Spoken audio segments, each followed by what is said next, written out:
I am the Maven of the Eventide, and last night I saw Jim Jarmusch's film Only Lovers Left Alive. I have been waiting for this film to be in theaters where I could see it for a very long time. I first heard of it shortly after the Avengers came out, because it stars Tom Hiddleston and Tilda Swinton, and after the Avengers came out and Tom Hiddleston blew up like a confetti grenade filled with fangirl catnip, it seemed like something that would be really worth seeing. And if you are someone who likes him as Loki, then I think you'll like this film. He's not playing a villain so much as a dark character. And his character, Adam, is a vampire. And Adam is a vampire who falls under the emo vampire trope, which I know has been done to death, but in the context of this film, it actually worked pretty well. And I'll explain why, but first, let me just explain that this film was in the festival circuit. It got a few special releases. It was shown in a few art house theaters, but it finally came to select theaters in select cities last night. And it's playing in 3 theaters here in New York City and some other places, maybe near you. And if it is playing near you, I would definitely recommend seeing it. So before I start discussing it, I may reveal some spoilers, but I'll try to keep them to a minimum and focus on the elements of the film that, if they're spoiled, it's not actually going to spoil the movie for you. So there's a lot I could talk about for this film, and there's no way I can cover all the artistic aspects of a film like this in a little video.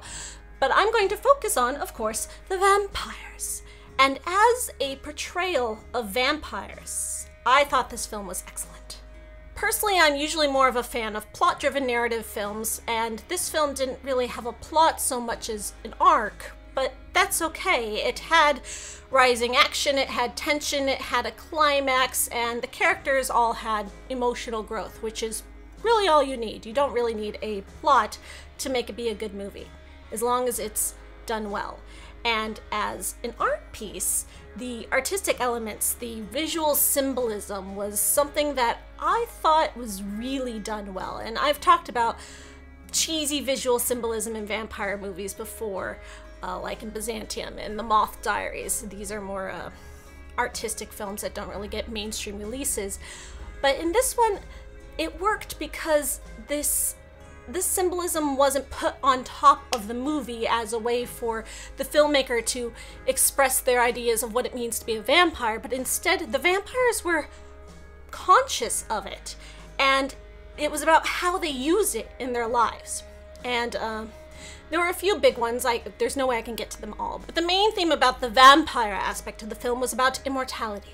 How does an immortal creature endure? How do they cope? What keeps them getting up every night and drinking blood every night and keeps them going and not just want to kill themselves out of loneliness or depression or boredom? One of the first images you see in the movie is that of revolution. There's the sky is revolving, there's a record revolving, there's all these things going around in circles.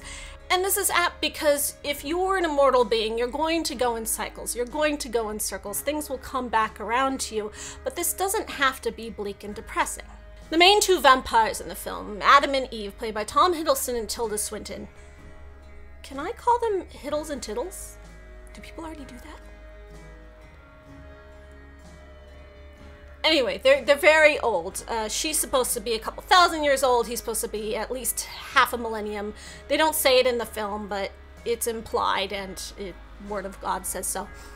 They both have very different ways of coping with their immortality. You see right off the bat that she is bright, she's energetic, she's outgoing. He is dark, he's depressed, he's bleak. He's actually contemplating suicide, and that's not really much of a spoiler. That's one of the first things you'll learn about him. And he expresses himself through music. He's a musician, he's a creator.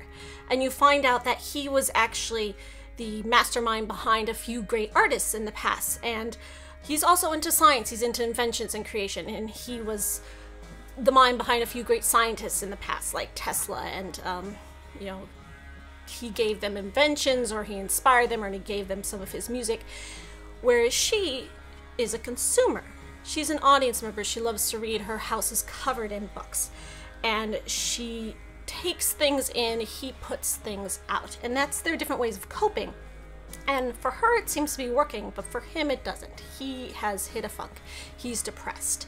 So even though they're husband and wife, they're still very much in love. They live separately. She learns of his depression, she goes to him, and they're reunited. And that's where the story starts. When they're together, she asks him, what about your projects? What about your proteges? Aren't these giving you reason to keep living? Why are you feeling that there's nothing left? Why are you depressed? And he's unsatisfied. These things aren't enough for him. But she doesn't have any of these things, and yet she is content. And this brings me to the biggest symbolic theme in the whole movie, which is that of the Taoist philosophy as presented in the Tao Te Ching, symbolized by the yin-yang. And this movie has yin-yang symbolism up the yin-yang. Sorry. This is a yin-yang. I'm sure you've all seen one before, and for those who don't know, the white side and the black side mesh together because they represent two halves of a whole that can't exist without each other. Light can't exist without dark, good can't exist without evil, happiness can't exist without sadness, and by being two parts of the same whole, they represent balance. And the two small dots of the opposite color in either side show how even though these things are contrasting, they also complement and they have parts of each other within them. And the main philosophy of Taoism is that of success in life is achieved through contentment. And if you can achieve contentment, then you will have been successful in your life. And that is the reason to live. And this is something that as a vampire works for Eve's character, but isn't working for Adam's character. As they're both shown as the two opposite halves of the yin-yang. Literally, she is always wearing white, he's always wearing black, she's always positive, he's always negative. And if you're thinking that, okay, this is also a Western idea, you know, where are you going with all this Eastern philosophy stuff? It's deliberate. They are often shown like this, their heads leaning against each other, you know, like this. You got the white and the black, and they each wear a small bead. He has a white one, she has a black one, which is just like the little dots in the yin-yang. No, it is very deliberate. And the idea that as a vampire, as an immortal creature who's struggling to find a reason to wake up every night and keep going on with your existence, by achieving contentment is the only way to do it. And when Adam starts slipping from that, Eve comes in and she brings him back on that path. But it's not easy. In the film, her sister shows up. Her sister is Ava, and she's the element of chaos. And as a vampire, she shows contrast to them because as a chaotic vampire who is trying to achieve happiness or contentment through wanting, she's unsuccessful. She wants to go out all the time. She wants more blood. She's never satisfied with what she has. She always wants more. And this vampire ultimately is unhappy. And I won't spoil what happens for you in the movie, but after the climax, she does something bad that upsets Adam and Eve, and they reject her. And she leaves unhappy, and then that's sort of the last you see of her. And you understand that this kind of vampire who is not striving for this balance, for this harmony, isn't the kind that's going to endure. You don't really know how old she is. They mentioned that their last encounter with her, which was also a badly ended encounter, was 87 years ago, so she is pretty old. But she certainly hasn't achieved the wisdom that they have. And a lovely thing about this film is that it shows that the way they achieved this ability to endure is by being in love.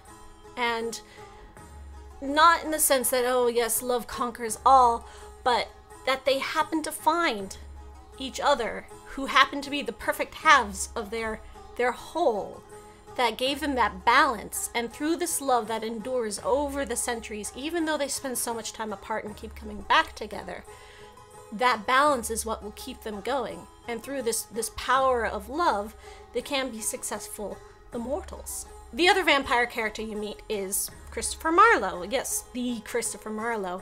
And it's shown that he is weak. He is suffering, which is something else that's interesting about these vampire powers. They have super speed, like ninja skills, but carrying a body is hard for them because it's heavy. So the rules of the vampire are a little strange. They are afflicted by sunlight. They do have to sleep during the day. They do need blood every day or they start to get strung out like drug addicts. They have the speed, their eyes change color when they haven't had enough blood, but they don't have super strength, so it's a little, you usually don't see one without the other. Usually if you have the dexterity to move that quickly, you can lift a body without it being heavy, but that's a really minor complaint about the vampires in this universe. I think as vampires, this is a really good example of how to do them well. Anyway, back to Marlowe. So he has, after he officially died in the real world, he tried to continue his writing, his expression, his reason for living, which is also creation. He's like Adam, through other artists, and it's shown that he wrote Shakespeare's plays. And he thought Shakespeare was a talentless hack who got all the credit for his plays, but it had to be that way because as a vampire, you have to go along with the masquerade. You aren't allowed to reveal yourself. And when Tilda Swinton first converses with him in the movie, she calls him Christopher Marlowe. And he says, no, don't say that name here, they'll find out. And she has that more rebellious spirit of, well, why should I care? You know, why should we be this way? And he's very secretive. And showing these two aspects of the way that vampires are handled is something that you see a lot, but it's putting it all in this movie. It felt like this movie had it all because you had the masquerade, you had the rebellious vampire who's also the outgoing one, when the emo one, and how they balance each other. And usually these are opposing forces in movies, like in Interview with the Vampire, the Louis and the Lestat, in Buffy, the Spike and the Angel, in True Blood, the Eric and the Bill. But here, perhaps because they were a heterosexual couple, instead of being opposing forces, they yinged. As a film, it was a bit slow going. There's a lot of scenes of them just lying around, talking, driving around, talking, hanging out, feeling. But I wasn't bored watching it, even though I'm usually not a fan of that kind of thing. When they're driving around on the streets of Detroit, they're always the only car on the road, and that's a bit unrealistic. I mean, even though it's the middle of the night, it's Detroit. You're going to see other cars on the road, but by having them be the only car on the road all the time, it was emphasizing their loneliness, their isolation, as if they were really the only people left alive in this world, even though there was a whole world around them that was still going on, was still producing, still creating, still achieving contentment through each of humanity's various ways. And Adam has a way of looking at the humans. He calls them zombies. He clearly doesn't think very highly of them, and this is fueling his depression. And Eve's opposing view of thinking of them as exciting, interesting individuals to be observed is reinforced by the film a lot more than Adam's. We don't see the humans portrayed as zombies. When we do see the humans, we see them as endearing, as funny, as awkward, or as smart. And this way, the film is showing us that Adam's not right. Adam is fallen off balance and needs to be brought in, and that's eventually the arc of the film. The scenes with Jeffrey Wright, who you may remember from Hunger Games, are hilarious. He's great. His name is Dr. Watson, for no reason, just because it's cute, and Adam calls himself Dr. Faust, or he calls him Dr. Caligari, or Dr. Strangelove, and these little jabs at like, yes, you are a creepy vampire, even though he doesn't know that Adam is a vampire. He's just acknowledging that he's creepy is a bit fourth wall breaking. But another awesome thing about this movie is that they don't ever use the word vampire that I can remember. I've only seen it once, so maybe I'm wrong, but the movie doesn't start off telling you a vampire. Even in really recent vampire movies, you think we'd be used to it. You could put a vampire on the screen and we could look at it and say, that's a vampire. I'm using visual cues. The movie is conveying that to me without having to tell me.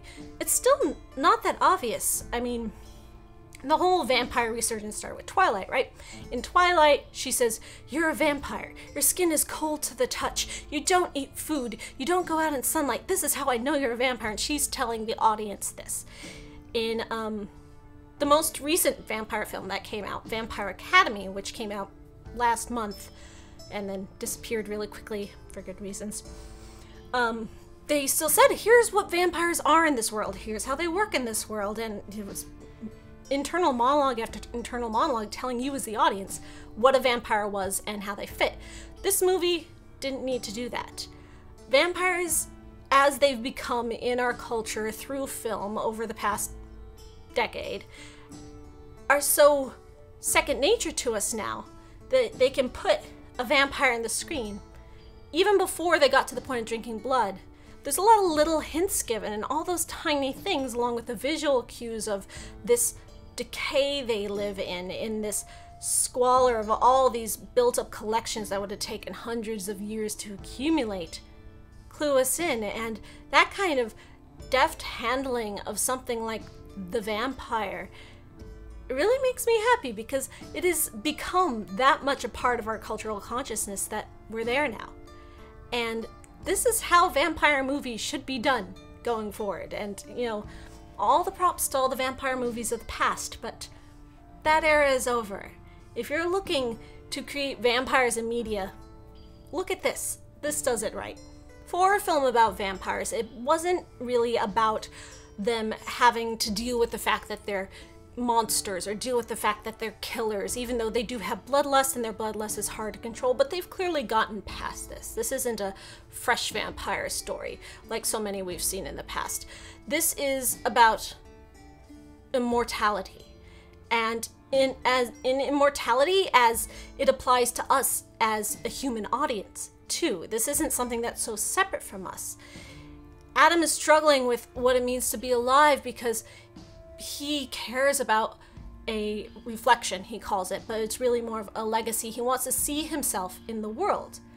And using the vampire as a way to reflect on a human audience is why they exist. And I'm just so tickled to see it back in movies again, for real, and done well and not hammered in or trying to serve some sort of woe is me purpose. Even though he is emo, the movie is aware of that, and the characters in the movie make fun of him for being emo. Marlowe says, "Oh, I should have based Hamlet off of him, look at that." But they use that vampire trope to the film's advantage to look at, okay, yes, this trope exists because vampires are emo, because they do have to deal with this kind of stuff. And the emo vampire isn't just a cheesy thing you can throw away. It is a very valid state of vampire being. And finding a way to handle that and make a story out of that and give him an arc where he goes from being suicidal to, at the end, not being suicidal. I don't want to spoil anything, but it also brings it into the real world. For Marlowe to have been the artistic mind behind Shakespeare, and for Adam to have been the mind behind Tesla and other scientists, and that seems, you know, a bit removed. Those are practically fictional characters at this point. But at the very end of the movie, Adam sees a singer in a bar in Tangier, and he sort of is enamored with her, and you get the idea that maybe this will be his next protege. Maybe he's found something else to keep him going, and maybe now he's going to take this woman and, you know, make her a project for better or for worse. And we know this hasn't satisfied him in the past. Maybe it will this time, maybe it won't, but either way, you know he's not going to kill himself anymore. And then Eve, Tilda Swinton, comes up to him and he says, "Oh yes, isn't she amazing? Her name is Yasmin, and she's a singer she's a Lebanese singer." And when I looked up this actress on IMDb, it turned out she actually is named Yasmin. That's her real name, and she actually is a Lebanese singer. And this movie is breaking the fourth wall a bit in saying that, like, this is a real person, a real artist, a rising star performer who, in the movie, is a rising star performer. This is another one of those historical figures, but in the present, in the today. And I think that's really cool. You don't see that often. Usually when it's fictionalized historical characters, they don't bring it to the now. But this grounds it in the moment. So now Adam, this fictional vampire, is going to be involved in the career of this actual performer. And, you know, this performer, Yasmin, she obviously agreed to this since she wanted to be in this movie, but it really gives you something to think about, and bringing all these philosophies of this Eastern idea of balance and contentment into your life. It gives you something to take away from the film. And for films, whether they're artsy films like this or just popcorn films, that's something that's really important. And for me, that is a barometer by which I judge most films. So I give this film 5 stars just for that. Other reasons why you should see this film: it's funny. There were clearly some fangirls in the audience last night, and by that I mean Tom Hiddleston fangirls. And they were having a really good time. The audience reaction was really energetic. Though I'm sure seeing him naked and often shirtless wasn't hurting their appreciation either. And he is funny, and Dr. Watson is funny, and the dry humor that he uses as a coping mechanism for his depression and for his existential crisis is funny, but it's also tragic. And being able to laugh at such dark themes brings self-awareness to it, which makes it not funny for funny's sake, but funny for the sake of the arc. It's not a comedy through and through, you know, you're not laughing beginning to end, but there are a few chuckles here and there, and the audience was really into it. My theater was actually sold out, which is the first time that's ever happened to me for seeing an indie art house vampire movie. So, yay! Vampires are back! My one biggest complaint about the movie was that the ending I felt was a bit weak. In the ending, they need a source of blood. They're very hungry, and they've lost the one source they were counting on. And they get to this point where, like, well, I guess this is it. I guess this is the end. What are we going to do? And then, you know, they find a solution, but it didn't work. It wasn't realistic, because if they've lived for so long, you think they would plan better. You think they would know better how to handle this, and it wouldn't be such a bleak situation for them. And it didn't give the impression that, oh, this is where their lives have come to after the years that they've degraded into this. It wasn't built up enough. But though the ending was kind of weird that way, it's a minor complaint. It still worked as an overall whole for what the movie needed to be. And I just love it when a movie sets out to be something and achieves that. The acting was brilliant. He was great, and Tilda Swinton, of course, she's a goddess, and Mia Wasikowska, who played Ava, the Chaos Sister, she was perfect. You may remember her from Tim Burton's Alice in Wonderland, and I thought she did a decent job in that, but it was nothing to remember. But after this, I want to see her in other things. And even though she was not at all a likable character, she was an important character. Nothing in this movie was wasted. It was a small film, but it was a dense film, and I'm gonna have to watch it again just to catch all the things I am sure I missed, and you should watch it too. I'm the Maven of the Eventide, and here's to the future of vampire movies.